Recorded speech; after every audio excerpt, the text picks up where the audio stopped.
I want to thank everybody for hopping on. Today we are going to be going over Z-Wave 101, basically connecting into how today's smart home can be tied together. We're also going to be covering Fibaro, new line and major player in the Z-Wave market. Capital Sales now supplies all the Fibaro products. We're going to be able to show you at the end of the webinar what all that has to offer. So if you guys have not been on any of my webinars in the past, I want to introduce myself. My name is Chris Scanlon. I'm a sales engineer at Capital Sales. And if you guys have any questions, feel free to reach out to myself afterwards or any of your account managers. And also during this webinar, if you guys have any questions, please post in the questions box. I will answer them. Take as much time as needed after this webinar to answer all your guys' questions. So without further ado, what we're going to be covering today is what is Z-Wave? Z-Wave 101, interoperability, security, certification, and what does Capital have to offer? So first, let's go into what is Z-Wave, okay? Z-Wave operates on a sub-gigahertz frequency range. So what that means is, if you guys, I'm sure we live in a world of different wireless frequencies. The higher the frequency, the faster the communication, but the shorter the distance, the worse it travels through hard walls. Everybody hears about 2.4 gigahertz frequency, now even 5 gigahertz frequencies. Those are a lot faster frequencies, but they're very congested. And also, if anybody's done any 2.4 or 5 gigahertz Wi-Fi, you run into issues with environment. And we're going to get into a little bit more of that later. Z-Wave operates on 900 megahertz frequency range. So what that means is much less congested, much less issues for interference, and it's able to travel much better through hard surfaces. Now Z-Wave. Z-Wave works on a mesh network. Okay, and what does that mean? Every hardwired device or node is a repeater.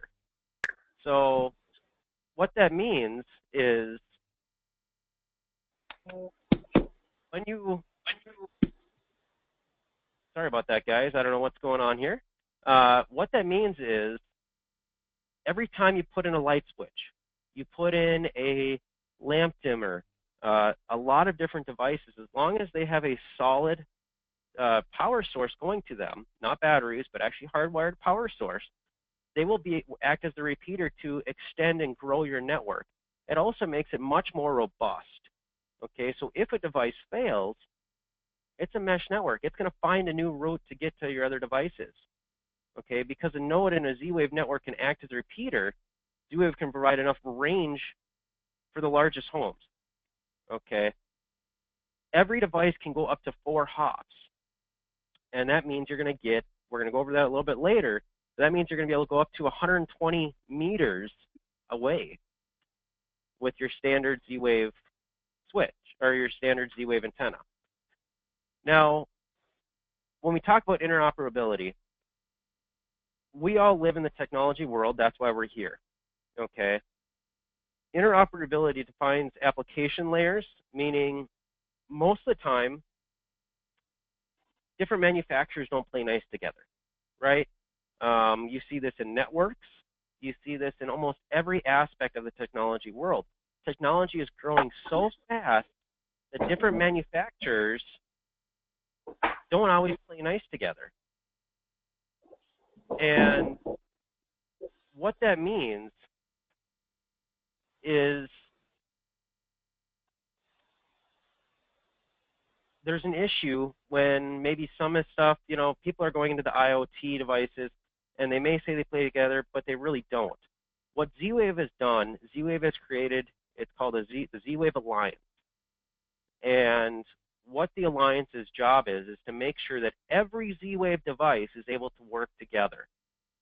And that's great because there are so many Z-Wave devices out there that can fit your application.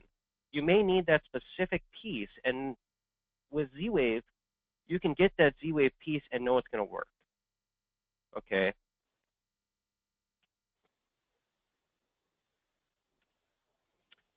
Now, let's get into, everybody's heard, I don't want to do Z-Wave because it's not secure. I don't want people to be able to log in and mess with my home. I don't want, you hear these myths and these stories and all of this stuff that Z-Wave is not secure. Okay, I'm here to tell you that's incorrect. Okay, Z-Wave is an encrypted digital communication. Okay, Z-Wave also uses industry standard AES 128-bit encryption. All right, if you guys don't know what that is, that's the same protocol used on your online banking website. It is very secure. Okay, it's not, you can't just have somebody that decides to hop in and start messing with your stuff. Okay, just like anything, there are ways to do that, and the only way to do that is when a gateway is put into pairing mode and it's opening up looking for a device. So what that means is if somebody was going to be able to hack into their network, okay, or wanted to mess with your Z-Wave, they would have to be sitting outside your house, sitting within that range of 30 feet, roughly 30 meters, and at the time of process when you hit that pairing button, which the pairing button also is an average of only open for 30 seconds. So the chances of somebody sitting out your side your house waiting for you to hit that, I'm guessing you're going to notice that person sitting in your driveway before they're able to log in. So it is very secure. Okay. The Z-Wave certification process from the Z-Wave Alliance ensures that the Z-Wave smart devices are secure. Again, that's another thing the Z-Wave Alliance has to do. The introduction of the S2 eliminates the risk for man-made in the middle attacks, okay, to include the industry-wide accepted security key exchange for using encrypted curve, helium, it basically, what that states is with S2, it gets out that ability to have people hack into your system. So it is secure. Okay, so you get those ideas and myths out of your head that it's not secure. It is extremely secure. You have a better chance of somebody logging into your network, hacking into your network, than you do hacking into your Z-Wave system. So let's go into the certifications and Z-Wave from other competitors. Okay, so what does it mean? It ensures that all Z-Wave products work together, like I stated. What that does is it's able to create the largest interoperable ecosystem, meaning that every Z-Wave device, okay, that is approved by the Z-Wave Alliance can work with every other Z-Wave device. You don't have to stick to a specific brand. So if one brand doesn't have that sensor that you're looking for, that switch, that door lock, you're not stuck. Go find another Z-Wave brand that will fit your application. Okay. Nice thing at Capital is we have a great lineup of Z-Wave products that fills probably 95% or more of applications that you would need. Okay, but the nice thing is that if it doesn't fit, you can find another Z-Wave brand to get that one piece to fit into that specific location or that specific need. Okay, it also keeps all brands strong in the market, ensures that all products are going to work together. And right now, there are over 600 plus Z-Wave members, Alliance members, which adds up to over 2,100 certified products.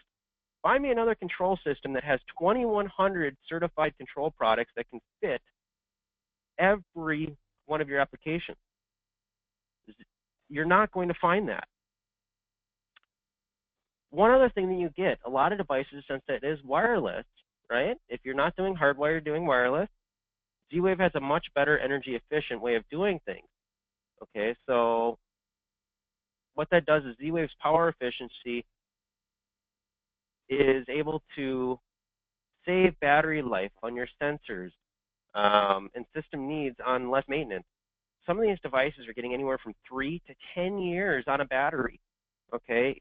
And that's because of the way the protocols work, okay? It's not constantly broadcasting. It's not constantly, it's so energy efficient that you're going to get anywhere from 3 to 10 years on a lot of these devices on a single battery.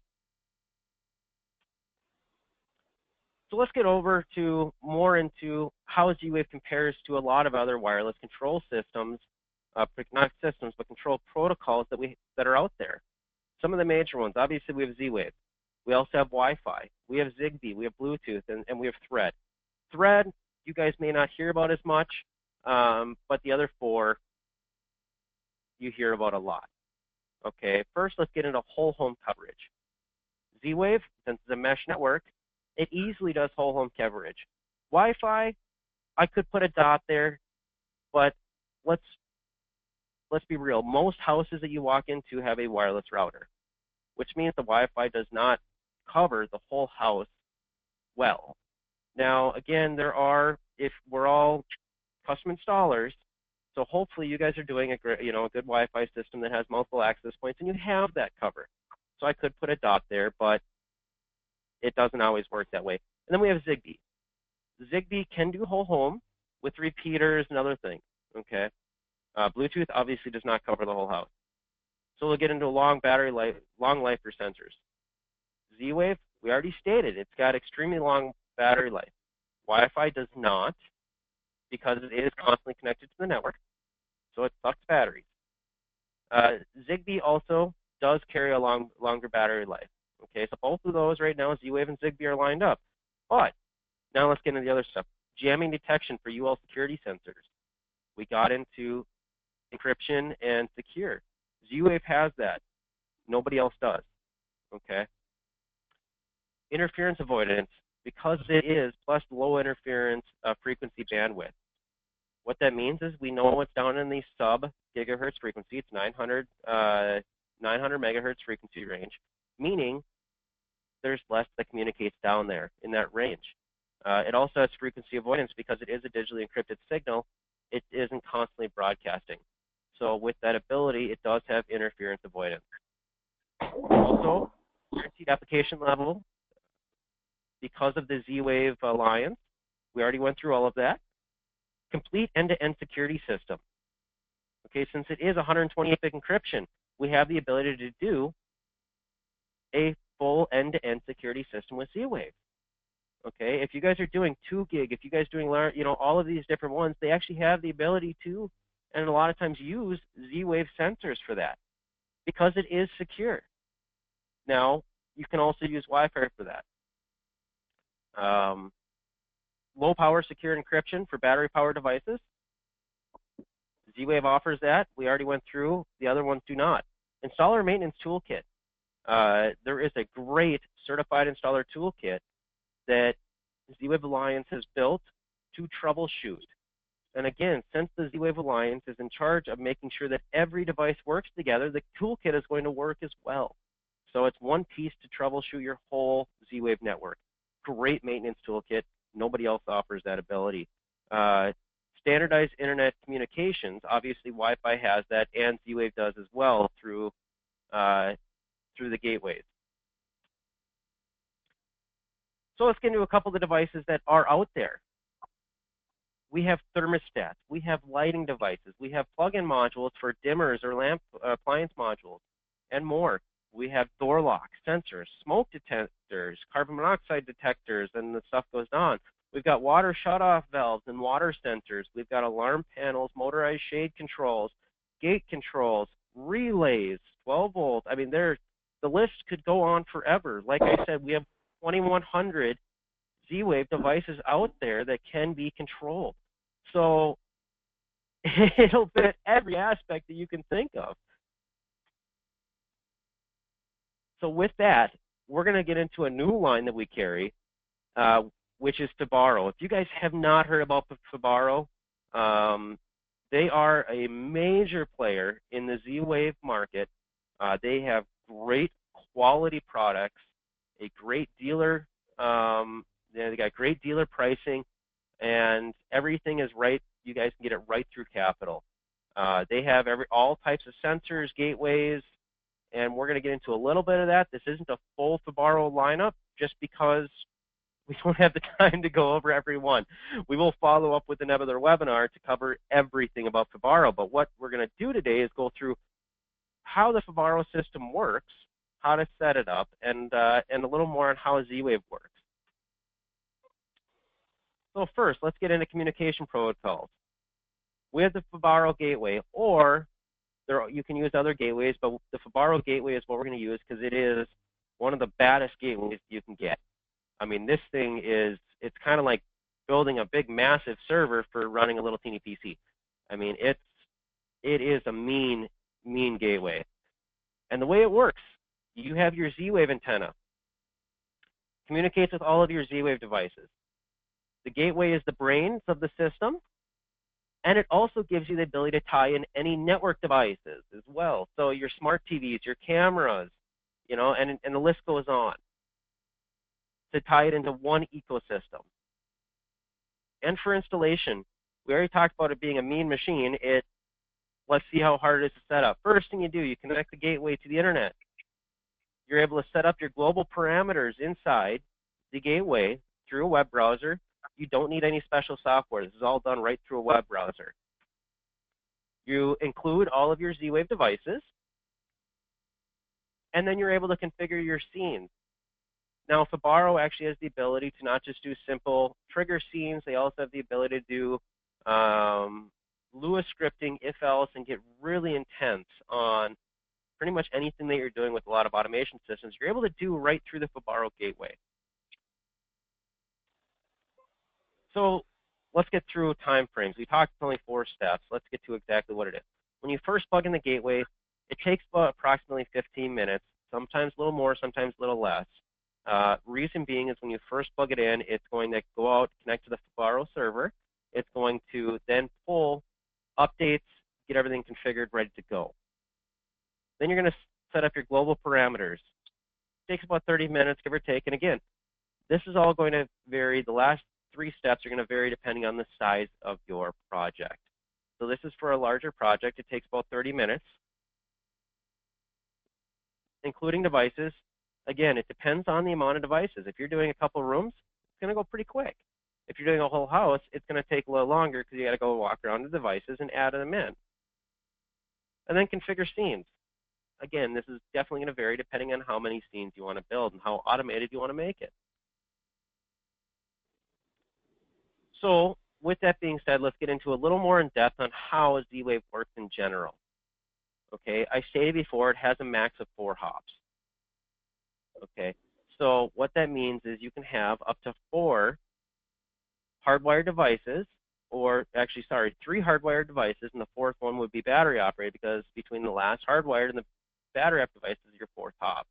So you've got 30 meters, 60 meters, 90 meters, 120 meters.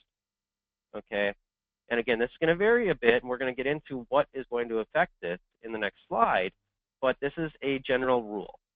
Per hop, you have 4 hops, and again, it's a mesh network, so if the middle one goes down, it will reroute to another device in the area and keep that 4 hop going.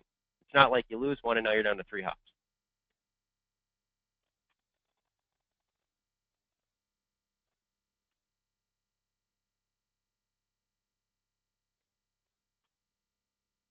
Let's get into the wireless signal. So when you have a device going through, let's say you only wanted to have your wireless sensor farther away. There's a brick wall, there's another wall. You're going to want to put in a couple switches in between to build that mesh network to make it stronger. Okay. Otherwise, you're going to degrade the signal. The biggest thing that I have when people call with issues is they say, I bought a wireless bridge and I bought this wireless door lock, and my door lock isn't working properly. It sometimes works, sometimes doesn't. Well, that's because they haven't built a mesh network. They have one wireless device that's sitting far away from your gateway, and it's broadcasting through a lot of environmental factors that are degrading the signal. And the easiest fix is to go pick up a appliance module, a light switch, a RF receptacle, whatever it is, and put it in line, and then all of a sudden now everything works flawlessly. Okay, this is a mesh network. The more devices in the system, the stronger it is. Let's get into a couple of these things that keep in mind. Okay, plaster. 4-inch of plaster is roughly 10% degraded. Stone, 12 inches, about 30% of your signal is degraded. Aerated concrete, 12 inches, about 20% degraded. Iron reinforced concrete, 12 inches, anywhere from 30 to 90% degraded. Okay, so if you're working in a concrete bunker, you better keep that in mind. That, again, as you see with your Wi-Fi, this has the same, even though it's down in the sub-gigahertz, 900 megahertz frequency range, you're still going to have to keep that in mind, that it's anywhere from 30 to 90% degraded just because of the density of that iron reinforced concrete. Outer walls, again, this is going to vary depending on how it's constructed, but the average rule is a 12-inch wall is 60% degraded. And then if you have a metal grid, 0.4 inches is about 90% degraded, okay, just because of the amount of metal that it has to go through. Some other things that I haven't listed in here. Keep in mind, mirrors. Most mirrors have a lead backing on them. It's kind of like putting a lead apron when you're going in to get an X-ray. It doesn't work well. It blocks RF. It blocks frequencies. Fridges, microwaves, any appliances, heavy HVAC. When you're walking through this and you have a light switch right on the other side of the fridge, and you're having some issues, and the hallway behind it is lined with mirrors, you may need to just think of it like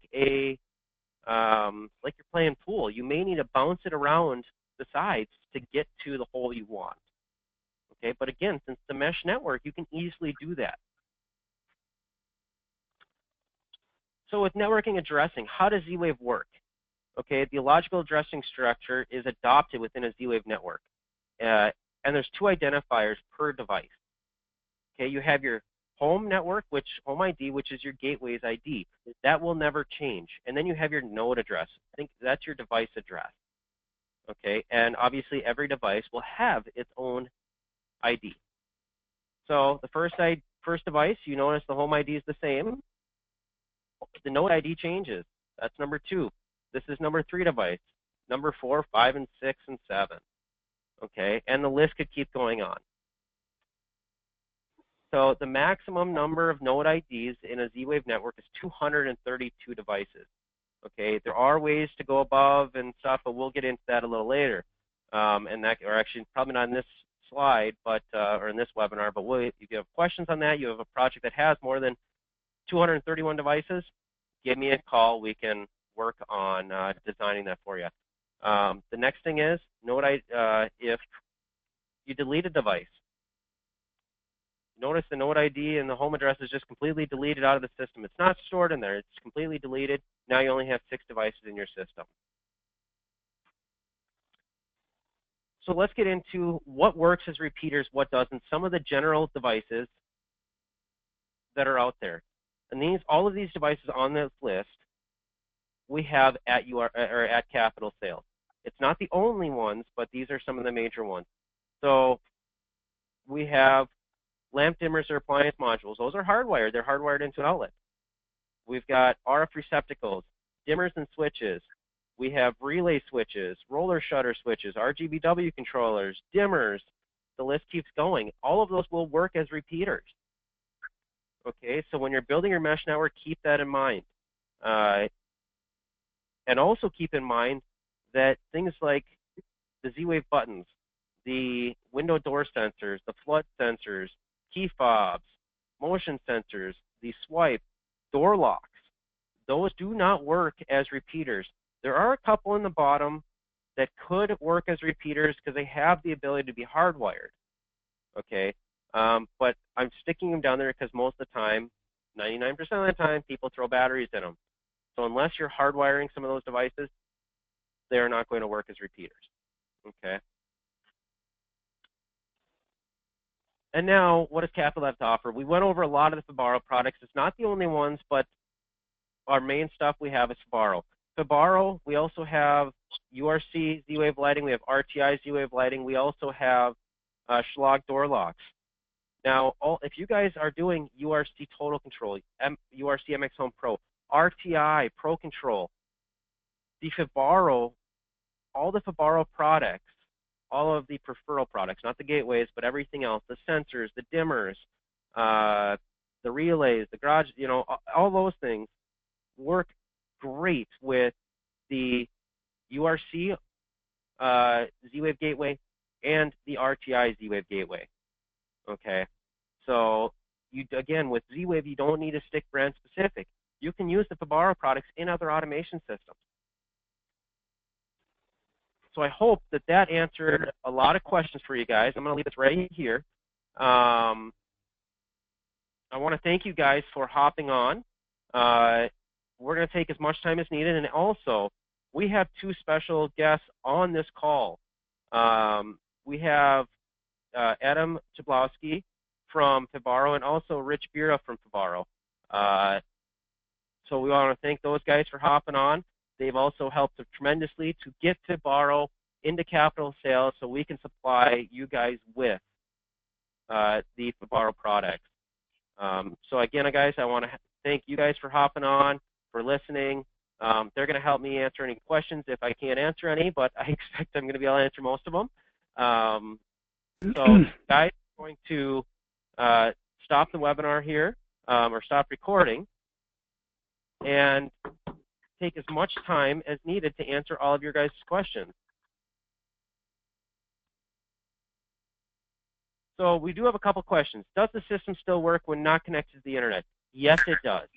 Okay, it doesn't need a constant internet connection to work. All right. So the gateway, you could unplug it from the network, and it would still work flawlessly. Your automation would keep going. Some systems, like carrier HVAC, use Wi-Fi for multi-zone systems. 4 thermostats can work with it. Can we work with this? I'm not an expert on carrier HVAC. I am wondering, can you clarify, Kurt, on that question? Does this mean, are you asking that, can we integrate the Z-Wave system into the carrier HVAC, or are we able to take the carrier HVAC thermostats and pull them into the Z-Wave gateway? So if you could answer, clarify that, that would be great. Are there any other questions, hey, Chris, guys? Yes. Chris, can you hear me? This is Rich. Hey, Rich. Yes, I can hear you just fine. Sorry to interrupt. I thought maybe I would jump in. With the Fibaro Home Center, we do actually have a carrier plugin. So if there's an integration module on the carrier side, we can integrate with that. Great.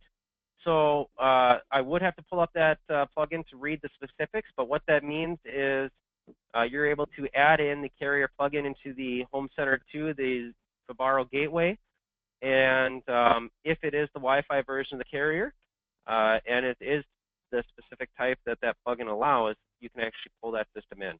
And it would show up a lot like your Z-Wave devices on your the UI for the Fibaro controller.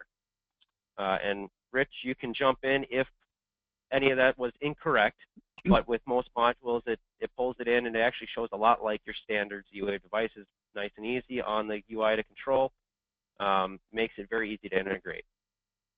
Right. And the premise is yes, I personally haven't tested it myself either, but usually when you're able to use a plugin to interact with, let's say, a Wi-Fi device, you're then even able to use it within scenes. So you could have, like, if your Z-Wave door window sensor shows that your window is open, turn your HVAC system off.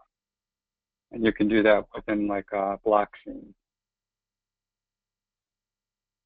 Great. Okay. So the next question is, what are the possibilities and therefore solutions for interference caused by having a neighbor with Z-Wave products? I understand the encryption, but is there a frequency selection to protect from neighbors or old school devices? Okay, Duncan, basically to answer this question is, every Z-Wave device can only be connected to one gateway. So if your neighbor has Z-Wave, those Z-Wave devices are already paired to the other gateway. There's no possibility that they can be paired into your system.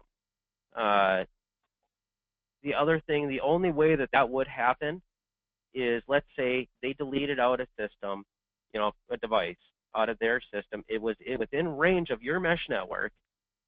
You decided to add a device at the identical time that they were unpairing and re-adding. So the chances of that are very slim to none. And since it isn't constantly broadcasting, there isn't going to be interference with that.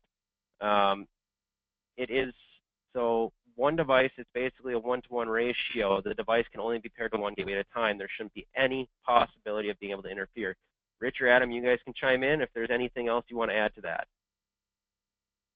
Yeah, you're correct. It would, if you somehow were in listening mode or your pairing mode and the other device was in listening mode at setup, you would see that you randomly had added a device. Now that person would not have access to that device because it can only be synced to one controller because the controller issues a unique ID. Ironically, that has happened to us at, like, say, CES, on setup day where we're setting up devices and, somebody else next to us has got a Z-Wave device that they're setting up. You would see that, and you would, you as the one that was trying to add a different device would go in and delete that device and then just try to re-add, let's say, the sensor that you were trying to add. And then that device has no way of working within your system. Yeah, I mean, you're talking about a 30-second window for adding. So you literally have to Correct. hit that nail right on the head, have to be within range, and the devices aren't always in listening mode to be added. If they've already been paired to a network, a gateway, they can't be paired to another gateway. They literally have to be deleted and re-added in. So the only chance of that would be if you had two installers doing two homes right next to each other and setting them up at the identical time is when you're going to run into those issues. So the chances of that are very slim to none. Next question is, does Zigbee work with the hub? The easy answer is no. This is Z-Wave, this isn't Zigbee. Completely different protocol. So if you have Zigbee products, they're not going to work with the hub. If you guys, Rich or Adam, I don't know if you guys have the ability or a way to tie in old Zigbee products. I know it's going to have to depend on what gateway they're using, if any. No, I mean, there's nothing that's off the shelf. I'm sure that there's some type of maybe bridge type old device that can do Zigbee to Wi-Fi, and then somehow, theoretically within our controller, there's a tremendous amount available to do through our open API and integration of like creating what we call virtual devices. And virtual device, you can essentially create like almost like a remote to do anything you want that then talks to certain API strings, and then that then interacts with your controller. So I'm sure there might be something, but I haven't seen it. Okay. The next question isn't really a question, it's more of a statement. We need an advanced class for creating scenes without magic scenes, so using block scenes and Lua. Obviously not something we can cover here, but it is needed. So I know that Fibaro has great training videos, and I know they're just redoing their website to add a lot of those training videos on how to do advanced programming. We are also, obviously, we're always looking for things to be able to do webinars in the future on. I know we're talking about doing more Fibaro webinars in the future. Maybe some of that is how to set up the Fibaro Home Center 2 and getting into advanced programming for scenes. So I'll jump in that there is, we do have some of that content in a e-learning platform. So at e-learning.fibaro.com. So it's geared towards essentially kind of going through all the different devices and learning the ins and outs of setting them up. And then there are some material in there in regards to the home centers and then how to create some scenes. And there are some advanced ones that we've added and actually just need to be kind of moved over to public view for anybody that signs up for e-learning. So I'll make sure that some of those get ported over and are more visible for everybody. Definitely. So again, guys, we're all here to answer any questions, to help you guys. If you guys have any questions with programming, the guys at Fibaro are great, but feel free to reach out to myself, your account manager. In the meantime, take a look at those training videos. There is a ton of info on the Fibaro website for being able to learn how to set this stuff up. There's also great forums and a lot of resources out there on how to write Lua, okay? And it's not strictly Fibaro. If you want to get into Lua scripting, you know, it's a whole nother language. So it really depends on how far you guys want to go. You know, if you guys want to learn Lua and really get into writing, there are a ton of forums out there. There's a ton of info. But the block scenes, I would be happy to help walk you through how to use some of those. But also, there are great videos right on the Fibaro website. The next question on here is, any idea, and this is kind of funny here, any idea on the Fibaro carbon monoxide detector, and is the smoke alarm just dead for this market due to the current design not being accepted by UL? So that's more it's not necessarily. I can answer that. I mean, the smoke detector is not necessarily that it's not accepted by UL. We try to use the same standards and norms for 110 countries that we're in. We went through some changes for some markets that the smoke detector was already in, so they had priority, France and Germany. So that being said, that kind of put us back into this cycle of having to redo it for smoke detector. So the current version of the smoke detector is shelved for the U.S. market. CO2 is definitely easier, since that's the version of CO that has been accepted in other parts of the world, and it's just a matter of going through the rigorous long UL certification now. So on the CO. All right. So to answer, you know, so basically it's not dead. It's being reworked to be able to be up to standards in the U.S. market. Is kind of where it's going right now, right? Something like that, yeah. Perfect. So easiest answer, stay tuned. All right. Yeah. Next question, and I've had this conversation with you guys in the past, Rich and Adam, but it's great that this came up. Could the Fibaro gateway be used with the URC Z-Wave gateway or to activate scenes with each other, or would it be programmed to have be doubled programmed on each? I'm guessing. I know some of the guys over at URC were trying to do that. I don't know if they succeeded. You know, from our understanding, that can't happen. I'm sure that there's a way, as you know, we have open APIs, so you can do call and put API strings to our controllers. So theoretically, that there's probably a way over the network that you can, if there's ways to create virtual devices within your system, you can, let's say, call out to the controller and then have our controller do some stuff. But that's not going to probably be your best scenario, because you're going to have essentially two different systems, and then when you get into programming and creating some scenes, that might be a little complex. Yeah, no, it definitely is. It would definitely get complex. You know, since you guys do have an open API, there may be a way, if you guys wanted to jump into that open API, to create a driver to trigger scenes, or, you know, through the Fibaro gateway. But there isn't a native driver that's already been built for URC. You guys would just have to get a Home Center 2 or Home Center Lite and just start playing with the API and see if you're able to trigger scenes from it. So, but there isn't anything that's been natively built yet. Next question is, how does security notifications or monitoring work? So security notifications are very easy. We can set up push notifications via in-app push notifications. There are SMS text messages. There is email notifications. The monitoring side is going to be self-monitored. And Rich or Adam, you guys can jump in if there are other ways to be able to set this up with the monitoring system, but I believe, for what I know, it has to be self-monitored.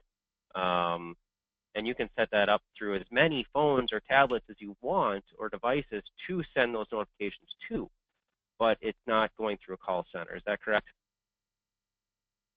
That's correct. So the only way that you would have, let's say, a call center involved is if you had something like a DSC alarm panel integration, which we have a DSC plugin. So you, let's say, for example, have your DSC as your let's say your core alarm, which can still have its monitoring service. But then our controller has the ability to, say, pull in those sensors into your Home Center 2, and then kind of blend it in with, let's say, all your other Z-Wave devices. So you've got two-way communication between the Home Center and the DSC alarm panel. DSC alarm panel can still act as your alarm monitoring service.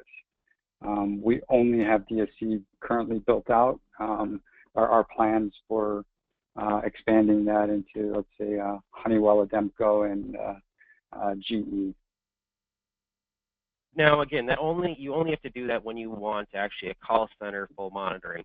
There's a lot of dealers out there, there's a lot of customers out there that really don't want that monthly payment because let's just be real. A call center, what do? They get a notification, they turn around and call you and say, hey, your security system went off. Was that you, or do we need to call the police department? And if they're going to call you and you can get a push notification on any of one of your devices already, is it just as quick and easy for you to call? You know if anybody's home or not. You get a notification that your sensor went off. You can then, turn around and call the police department yourself. One cool thing that the Fibaro. Go ahead. No, go ahead. You were about to say something. Well, I was just going to say that also one cool thing that Fibaro has built right into the Home Center 2 and the Home Center Lite is an actual alarm panel. So they can actually activate any one and all sensors to go into alarm mode, and you have to have a keypad, a code to deactivate that alarm. So it has a lot of the same features as your standard alarm panel that you would install. The only thing it doesn't have is your remote monitoring station. Yeah, that's correct. I mean, like I have an iPad mini set up in the kitchen so if my alarm is going off while I walk in the door, it pops up, it's screeching, and you have to enter a PIN code to deactivate the alarm. On your phone, when you set that up, you can deactivate with your fingerprint. It's nice because you can individually go and arm a particular sensor just with basically a tap. You could be remote and say, all of a sudden you just want to know when your kid comes home. You can, activate the front door or the front hallway motion sensor, and you'll instantly get a notification. And you can get that micro where you can set that notification to go to a particular device. You can even build in that email notification is sent out to other people besides family members. So there's a lot that you can do with that. The only component that you're missing is that somebody else is calling 911 for you after they've confirmed with you that somebody's entered the door, and at that point, most likely you can do it yourself. So the next question is, when using Fibaro Gateway, do they have the ability to both use Z-Wave switches and Wi-Fi lighting switches like Leviton, etc., in the home system? And Rich, is there already a Leviton plugin built in for the Wi-Fi lighting? No, there isn't. So some of the Wi-Fi devices are not as let's say simple to integrate. That you can create drivers. So, for example, like we don't have a driver for LifeX light bulbs, but in our community, there's people that have built virtual devices that have created a path to be able to control devices like that. And then once you create that virtual device, you're able to then have it integrate within your, let's say, scenes and stuff. We are actually actively working on gathering all those type of virtual devices and community built let's say, drivers or connections and cleaning them up, and then being able to publish them out for people to be able to use.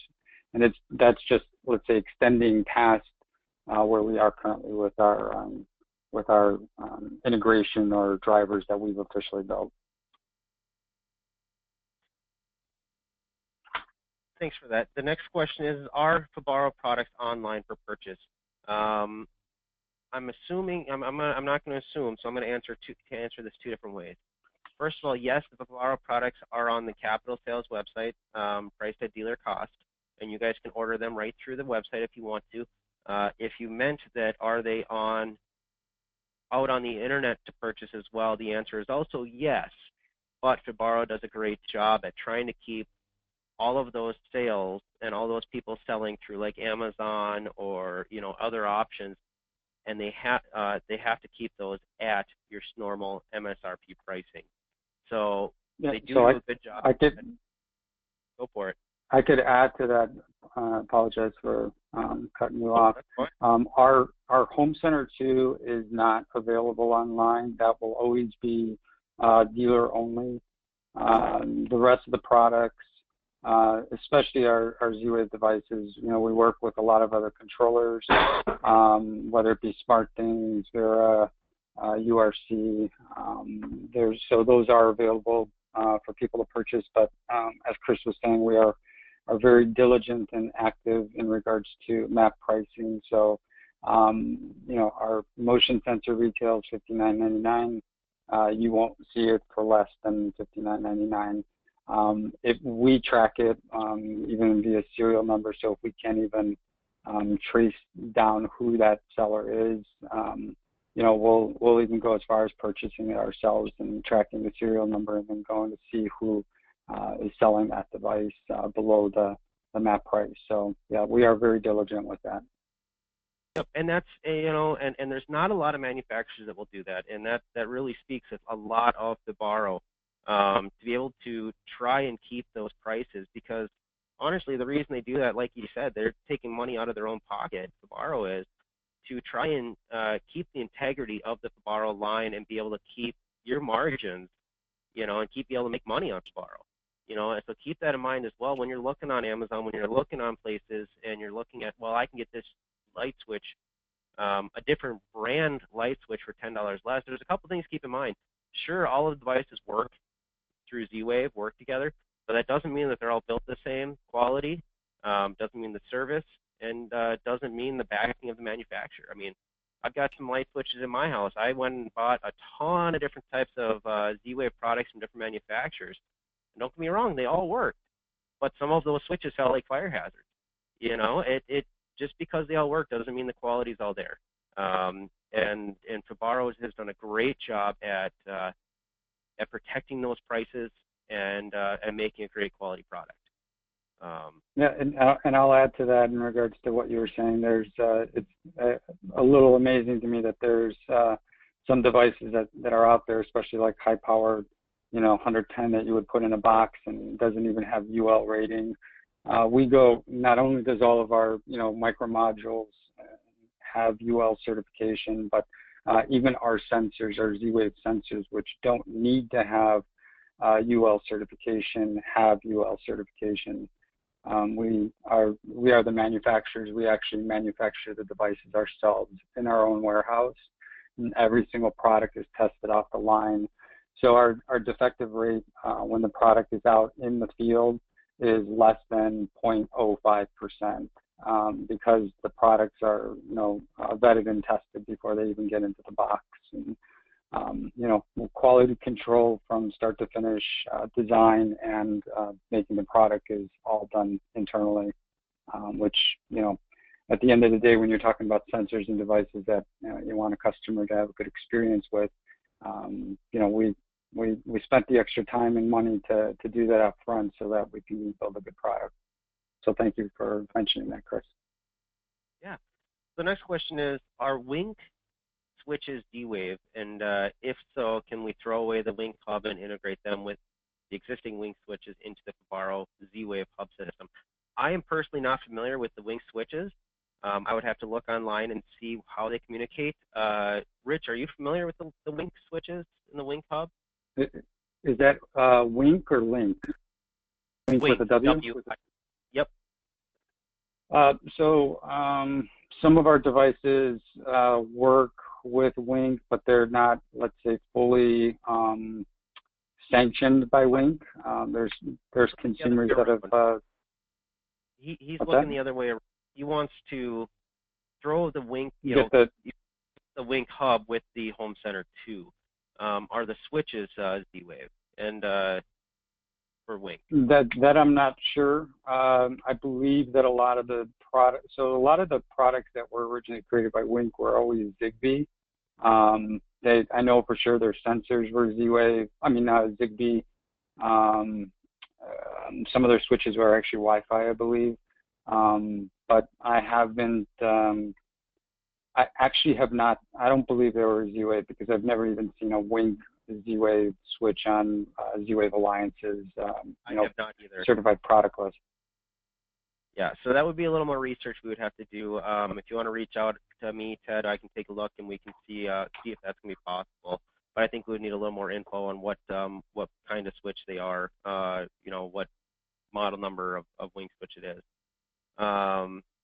Next question is, any chance on you reaching out to a central station service to provide alarm monitoring? Likely a UL issue, but there are other non-UL wireless alarms in the marketplace that can do that. Is there a way to, I think we covered this right now, there's no way to be able to tie in a Fibaro Home Center 2 to a remote monitoring. Is there any options for VoIP calls inside the Fibaro for if it gets triggered, we want to send a VoIP recorded call or anything? So the Home Center 2, not the Home Center Lite, Home Center 2 has a built-in SIP server. I personally am not too familiar with the SIP server feature. I don't use it myself. I can get further information in regards to that. I believe that you can do some of that creative stuff. We just haven't, let's say, set that up ourselves. So I hate to speak about something without knowing. Yeah, there is a lot baked into that Home Center 2, and I know it had the SIP server. I know I had the VoIP. So that's something we can look at, and maybe there's an ability to put in a recorded call and have that recorded call triggered or a message. But I can't say yes or no. This is something we had to work with Fibaro on to see if that's an option. And if that's the case, then you would have to reach out to your remote monitoring company. If you're already doing panels, that may be something that they would offer. I'm not sure. So I can't answer that, and I don't know. I don't think Rich or Adam are able to answer that right this second without doing further investigation. Is that correct, Rich? Correct. We can definitely look into it. I just wrote it down. All right. Like a Fibaro partner to receive the data from forward alerts, a recording revenue stream is nice. Okay. A recurring revenue stream is nice. Is there any RMR built into Fibaro, or is there ability to get RMR for added features? We don't have anything built in there, baked in as a RMR. We've looked at a couple different options through our open API. We're kind of in the process of evaluating what are the important drivers and plugins that we want to create. So there's a little bit of let's say bandwidth that we always have to be aware of, that because we're in 110 different countries. Our Home Center 2 actually comes in about 18 or 19 different languages. There's different requirements that people are putting in. So for the U.S. market, we're looking at what are some of the high priority stuff that we want to get in, like Lutron or some other type of integrations. And so RMR also was something that we've looked at, but there hasn't been a clear cut, this is the perfect top use case for RMR to put in. But if there's suggestions, you can definitely filter them through Chris, and we talk, and we can get some feedback on that. So we only have a couple more questions here. The first question is, a Fibaro store for modules would be great. To go more into that, there is a Fibaro, and the way they look at modules kind of reminds me of Apple a little more than, and think of a competitor. You know, we all know about Mios. They would be more of an Android, where it's an open Wild Wild West for modules. Fibaro reminds me a little more like Apple, where their modules are all, when you log in through the web browser to your Home Center 2, you can install all of the apps there, or modules. And those are all been vetted and built by Fibaro. Now, with that being said, Fibaro does have a great dealer forum, and the dealers on that forum are doing some insane things. And they do put items on there. Since Fibaro does have an open API, there are, you know, some apps and modules on the forum but just keep in mind, if there is anything that's been used on the forum, that does not mean, or that means that it's not in the built-in app launcher or database inside your Home Center 2, it's not going to be supported by Fibaro, so you can't call and ask for questions. Is there anything you want to add or change on that statement there, Rich? Yeah, you're 100% correct. So all the drivers we personally built ourselves, our team. We actually do have our roadmap to the future is to be able to open that up and have ability for, let's say, some of those, like, for example, as you said, in the community, 100%, there are some great, amazing things that people do out there. They'll drop the code, they'll share it on GitHub, and then people take that and then make a virtual device, or when you're doing Lua scripting, you could actually build that, you know, kind of within to your let's say your scene. We do have what's called developer.fibaro.com, and that's actually some advanced documentation on how to, let's say, build a driver. That component, though, of being able to take that driver and actually then drop it into Home Center is something that's closed and shut off until you know, there's some vetting and some real true ability to monitor and test and validate those. I think that we had opened it up very shortly, like a year ago, and we noticed some, you know, potential security issues that we just completely said, you know what, we're going to keep it closed. The developer.fibaro is still out there, so you can really learn how to interact with our API. And there's no definite timeline on when we would open that up.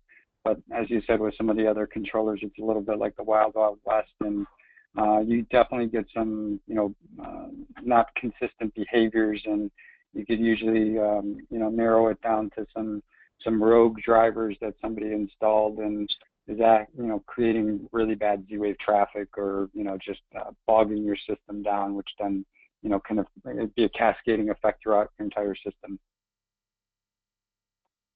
Great. So the last thing, we got 3 in here that are, the last 3 right now that I see are more statements, and these are more statements to you, Rich and Adam, to feed up the chain. First of all, Fibaro is just a couple of items away from really being a true alternative to a dumb alarm and or possibly challenging alarm.com.